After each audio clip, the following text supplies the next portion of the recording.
Welcome. This video is part of the video series on psychedelics, and I tell you in it about the pitfalls. In order for you to better understand the pitfalls, it is important to know the main effects psychedelics may have on your mind. 1. Psychedelics amplify and magnify whatever is in your mind, either conscious, unconscious, recent, or from the past. Second, you lose control. What you experience may go beyond whatever you would conceive as possible. You may feel in the presence or in the grip or at the mercy of an unfathomable power, to the better or to the worse. These effects permeate in different degrees all psychedelic experiences. Allow me now to warn you for the main pitfalls. Number 1. Do not believe everything you experience under the influence of psychedelics. You may be led astray by your own desire, your own conviction, while you erroneously attribute what you experience to a higher source. Example: a lady who was in therapy with me was enthralled by a shaman in Peru, about whom she had read a book. During an ayahuasca ceremony, ayahuasca allegedly approved of her wish to travel to Peru to apprentice with the shaman. The day afterward, she contacted the shaman, researched dates, flights, and prices. Soon afterwards, she participated in another ayahuasca ceremony. In this ceremony, she remembered, or was reminded, an episode in the book which she had previously overlooked in her enthusiasm. It pointed to a lack of integrity in the shaman. She understood that a journey to Peru to meet him would be a disaster. Another example. A couple embroiled in matrimonial struggles came to see me. The woman had fallen in love with a man when ayahuasca allegedly showed her who he is under his social persona, the reincarnation of a great warrior in the history of the Netherlands. I almost fell from my chair hearing this. In my perception, she was a strong and even overbearing woman, and he weak, insecure, avoidant. She had pursued him vigorously until reluctantly he proposed. The more I listened to them, the more they appeared to me as mother and child and not as a couple. At a certain moment, I asked him, "Forget that you are 39. How old is the one who proposed?"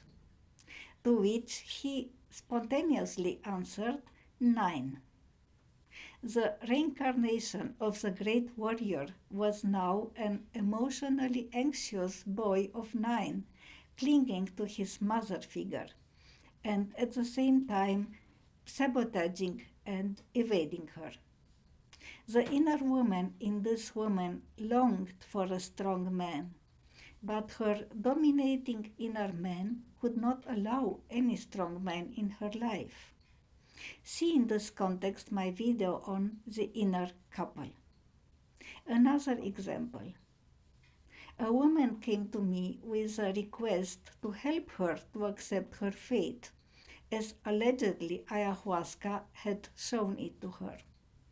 Her fate was to have a very unhappy marriage to a Peruvian man whom she will meet soon, with whom she will migrate to Peru, but who will cheat on her and eventually desert her and their children. She had cried bitterly during the whole ceremony, and she cried again in my office. Well, we talked, and she realized that this was her own belief that she does not deserve a happy marriage. A maladaptive belief or desire can be reinforced, leading from inadequate to antisocial behavior. Example: a man embroiled in a conflict with his neighbors, consumed by a desire to take revenge.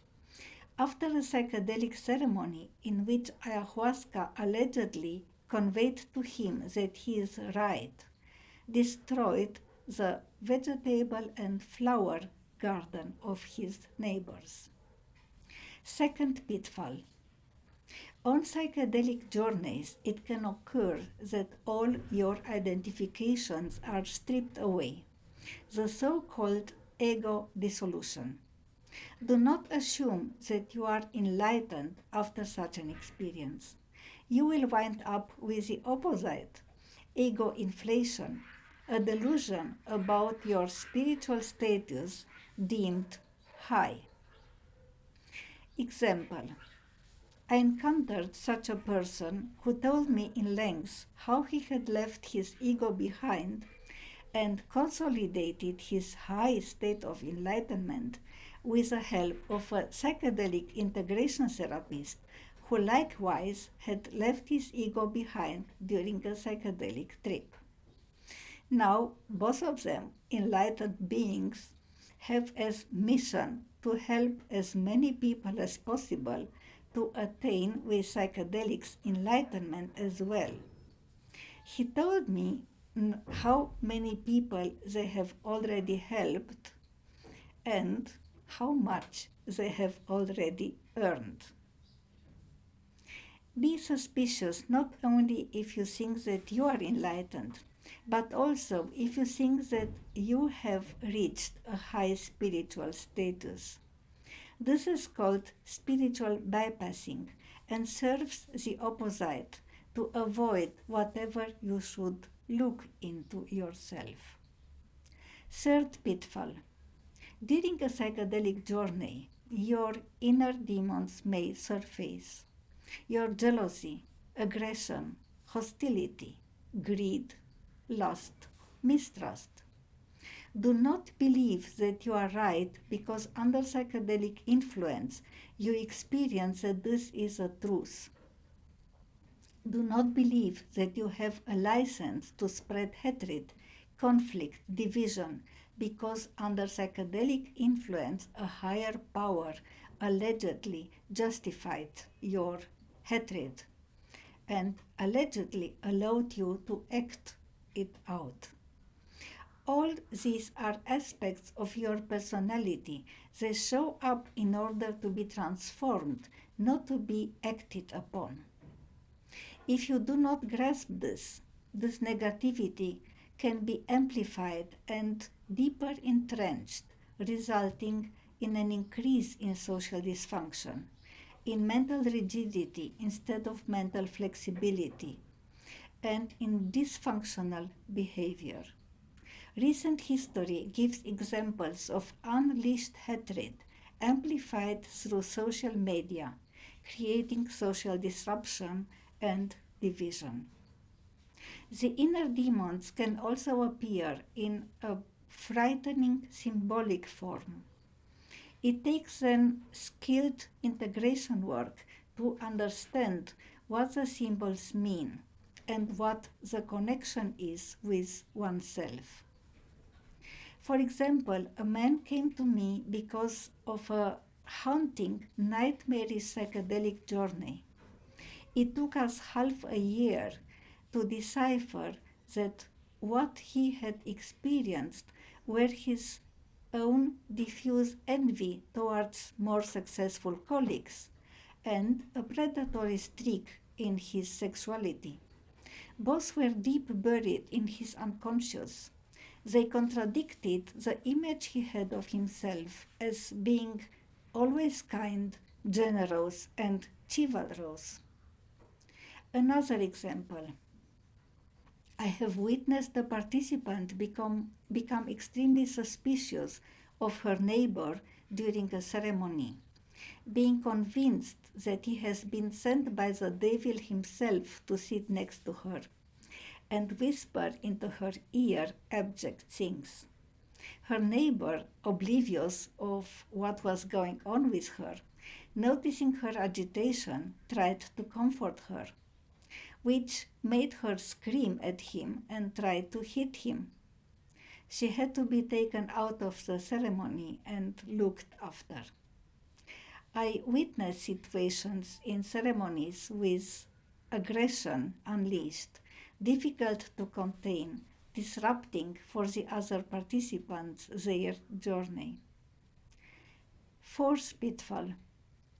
You may have a tendency to see things either black or white, either good or bad, with little in between. This makes you prone to join a cult or to follow indiscriminately a leader.